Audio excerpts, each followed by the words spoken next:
Piracy ಬಗ್ಗೆ ಅದು ಮಾತಾಡೋ ಅಧಿಕಾರ ನನಗಿಲ್ವಾ? ನನ್ನ ಸಿನಿಮಾ ನಾನು ಕಾಪಾಡ್ಕೊಂಬಾರ್ದ? ನನ್ನ ವೇದಿಕೆ ಮೇಲೆ ನಿಂತು ನಾನು ಒಂದು ವಾರ್ನ್ ಮಾಡೋದು ತಪ್ಪ?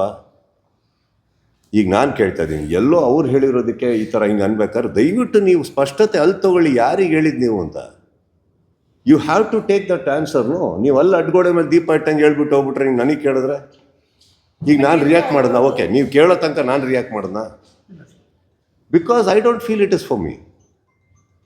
There are many actors, why me? Correct. ಇವಾಗ ಓಕೆ, ಹುಬ್ಬಳ್ಳಿ ಆದ ತಕ್ಷಣ ಆಯಿತು ಅಂತ ನೀವು ಅನ್ನಂಗಿದ್ರೆ then you should ask, why did you react to Sudeep?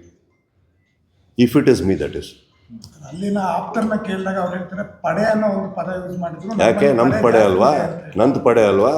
ನಂದು ಇವಾಗ ಏನಾಗ್ತದೆ ಗೊತ್ತಾ ಸರ್, ನಿಮ್ಮ ತಲೆಯಲ್ಲಿ ಏನಾರು ಆನ್ಸರ್ ಇದ್ರೆ ಹೇಳಿ, ಅದೇ ಹೇಳ್ಬಿಡ್ತೀನಿ. ಮತ್ತು ಬಿಡಿ, ಯು ಗಾಟ್ ಯುವರ್ ಆನ್ಸರ್. ನಾವು ವಾಟ್ ಇಸ್ ಹ್ಯಾಪನಿಂಗ್ ನೋ, let me tell you. Your curiosity is gone to kill a lot of things. I gave my answer, it is very clear, very clear. ಇದಕ್ಕಿಂತ ಮೇಲೆ ಏನು ಹೇಳಿ ನಾನು? I am giving very clear. ನಾನೇ ಹೇಳ್ತಾ ಇದ್ದೀನಿ, ದಯವಿಟ್ಟು ಹೋಗಿ ಕೇಳಿ ಯಾರಿಗೆ ಹೇಳಿದ್ದು ಅಂತ.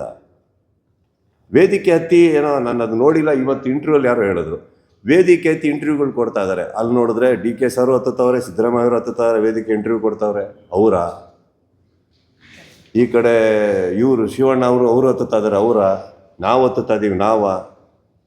ಯಾರು ಅಂತ ಗೊತ್ತಿಲ್ಲದೆ ನೀವು ನನಗೆ ಕೇಳೋದು ತಪ್ಪಾಗ್ಬಿಡುತ್ತಲ್ಲ. ಪಾಪ ಅವ್ರು ಏನು ನೋವಲ್ಲಿದ್ದಾರೋ, ಯಾರ ಬಗ್ಗೆ ಮಾತಾಡ್ತಾ ಇದ್ದಾರೋ ನನಗೆ ಗೊತ್ತಿಲ್ಲ. ನಾವು ಆ ಥರ ಅಲ್ಲ, ಯಾವುದೋ ಹೆಣ್ಮಗು ಬಗ್ಗೆ ಮಾತಾಡೋದು. ಸರ್, ಮೊನ್ನೆ ಚಕ್ರಿ ಸರ್ ಇಂಟರ್ವ್ಯೂ